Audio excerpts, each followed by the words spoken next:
Thank you so much for inviting us to come. I'm going to talk today about some what we call permissionless verifiable information dispersal, which can also be seen as data availability for Bitcoin rollups. It's joint work with Ben Fisch, Zeyu, which is back there, and Liang. Cool. So the motivation, I realized after the first talk that I wouldn't really have to motivate the problem to all of you, but there's a slide anyway, so let's go. So the motivation is we expect there to be an increasing number of people wanting to talk to the Bitcoin network, right? And as this number increases, unfortunately, what doesn't increase is what Bitcoin can provide, which is about 2 megabytes of data every 10 minutes, let's say up to 4. Okay, so the question that we ask is, the first problem is like, part of the reason that we can only provide 4 megabytes of data every 10 minutes is because everyone must download every block to secure the network. Right? And so the question that we ask is, if we just want to agree on the data, maybe we don't care about the execution, can we get people to not have to download the whole block and still ensure it's available? And so this is sort of a motivation for our work. So in Ethereum, we have a bunch of sort of scaling solutions, and here we have sort of a formal analysis that shows, in the Ethereum model, given the assumptions we use for Ethereum, we can scale it without needing sort of too many new assumptions. And we have a lot of research papers which sort of show that if Ethereum is secure, then this scaling solution will also continue being secure. So what about Bitcoin? So in Bitcoin, we also have a lot of scaling solutions now. The number is growing by the day. And what we don't have is to the best of our knowledge, so formal analyses of Bitcoin scaling solutions, and what we were interested in is that a scaling solution that relied only on the honest majority of miners' assumption, or something along these lines. So this is the motivation for our work. We're trying to look for a data availability scaling solution which relies only on honest majority of miners. Okay, so just to reiterate, so it's a data availability scheme that satisfies this following statement. If 51% of the Bitcoin miners are honest, then our data availability scheme is as secure as Bitcoin, where I'll define exactly what as secure as Bitcoin means in a bit. But okay, and why can't we use the same technology as Ethereum? Well, so that the solutions for Ethereum are not permissionless, so they require some PKI, some staking, and not dynamically available. Well, you can use them, but it's not exactly the question we're asking. Okay. Cool. So what do we want? Want to agree on a blob of data without having to broadcast it to the whole network. So basically, we want to commit some data to the chain without everyone needing to download it to ensure its availability. So, and the property we want is that if the 51% of the miners are honest, then we know that this data is recoverable. And everyone that wants this data can find it somewhere using no additional assumptions. Okay? So someone can propose a blob to the chain, and people can agree on whether it's available without having to transmit or hold the entire block. And on the counterpart, if someone tries to share some data but hide part of it from everyone, he'll get caught. So you won't be able to commit to some data which is not necessarily entirely available. So you would want to hide a piece of the blob, let's say, and still commit it to the chain. Cool. And what are the tools that we're going to use to build it? So we're going to use two things. We're going to use the Bitcoin network as a black box and a sampling algorithm. And the sampling algorithm is a tuple of these functions. It's commit, which takes in a data and outputs a commitment, which is much smaller than the data. It's a hash of sorts. A sample algorithm that takes in the data, the commitment, and some randomness R, and outputs a piece of the data that can later be verified to be indeed a part of the commitment. And then a reconstruct that takes in all these outputs from the samplings and can reconstruct the whole data from a certain number of words. Okay, so these are the tools we're going to use to try to build our scaling solution. Cool. And the model, as we mentioned, is the same as Bitcoin. We have a synchronous network, honest majority. It's a sleepy model, so participants can go offline for any part of time, and some limited fluctuation of computational power. What we did end up needing to assume is that, so we show that it's actually under only this model, it's not possible to scale the data availability, and everyone does need to download the whole thing. But if we assume some K number of reliable participants, which I'm happy to go into more detail later, then this is an extra assumption we use to actually build this. Okay, so this is what I just said. All right, so I'm just going to go through a bit of the algorithm because it's simple, just to give you an idea of what exactly we're doing. It's called Verifiable Information Dispersal in the literature. So this is the permissionless version of it. So for anyone who wants to commit to a blob of data, so let's say I have a bunch of data that I want to agree on, that I want everyone to know about.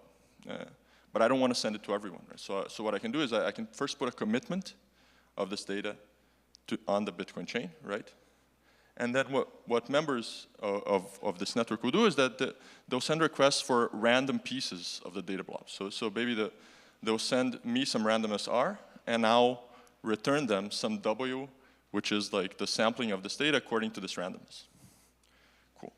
And the first attempt that we thought about was, so after I answer, these members can decide locally on whether this data is available or not by just whether I answered their sampling normally, right? And you can very easily break this by just saying, like, I can, as a proposer, just send two different blobs. So the data is not on the chain, so I can just send it the correct answer to someone and the incorrect answer to someone else, and they won't agree on whether the data is available, which breaks the property we wanted, which is that people agree on whether the data is available.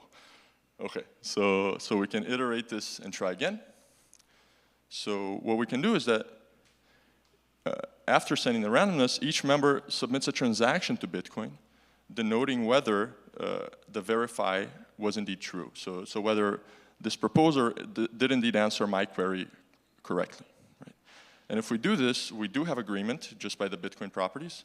So we can establish some sort of vote or count. So everyone counts the votes and decides whether this data is available or not if there's enough positive votes. And this is sort of what it would look like. So someone would propose a data blob on the Bitcoin network, and then people would establish votes of whether the data is available or not, or whether this proposer answered the queries honestly. And the issue with this is that it's not resistant against sabotage. So someone can just submit a bunch of fake votes, let's say, and break the scheme as well. So the third iteration is for members to actually mine for votes. And so here we're leveraging the proof of work model that we're already on to have people mine for the right to submit a vote on the sampling algorithm. And then what we can do is just count votes only if they have attached a proof of work proof. And so everyone can still count the number of votes, but we can now tune the parameters to show that if 50% of this mining power is honest, we accept blobs and we can reconstruct them if there's enough votes on the chain. And if they're not, then we'll reject the blob and we'll say that we can't reconstruct it. Cool. And the cool part is that we can leverage the Bitcoin miners to also mine for votes using the same proof of work so that no additional hashing or computational power is needed for the votes.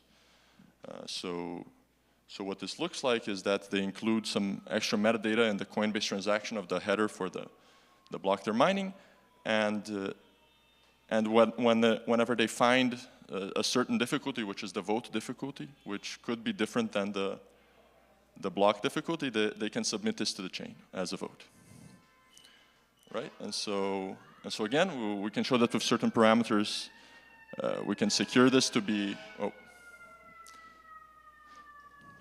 So we can show that with certain parameters. I'll just wait.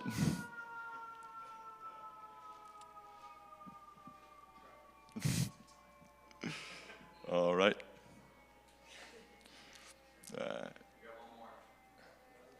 No.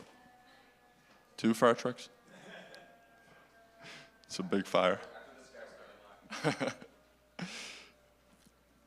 All right. I'll just keep going then. All right. So I'm near the end anyway. So what we can show is that if we leverage this algorithm, if 51% of the Bitcoin miners are honest, then our data availability protocol satisfies the properties that we want, which is given enough votes on chain, this data will always be recoverable. Of course, said we need additional assumption on the party, some parties eventually coming back offline, which we denote as a minimal assumption. We show that it's necessary. And some other considerations that I didn't really talk about here, but we need to, it's like allowing for votes for multiple data blobs at once. So basically, you can scale this as high throughput as the number of votes allows.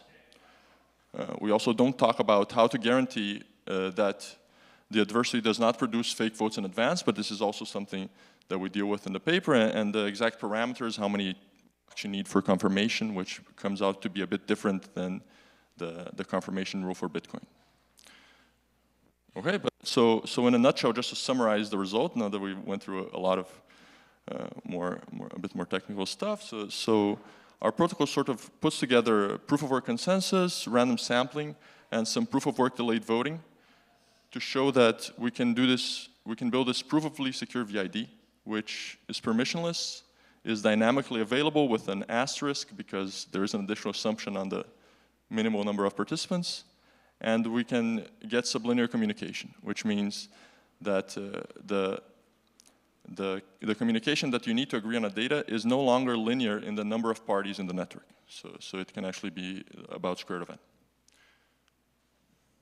Okay, and so this is just some example parameterization with the parameters that we need for our scheme, and what we get is that we can get some communication savings in agreeing on the same amount of data, which is about 2 orders or 3 orders of magnitude smaller than Bitcoin, and the latency that's about 1 order of magnitude smaller, for agreeing on the same amount of data, assuming that we're not executing.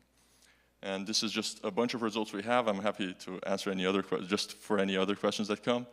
But that was it. That was all my talk. I just left some questions here of other stuff we're thinking about that could be interesting. And this is also our paper if anyone's interested in taking a look. Thank you.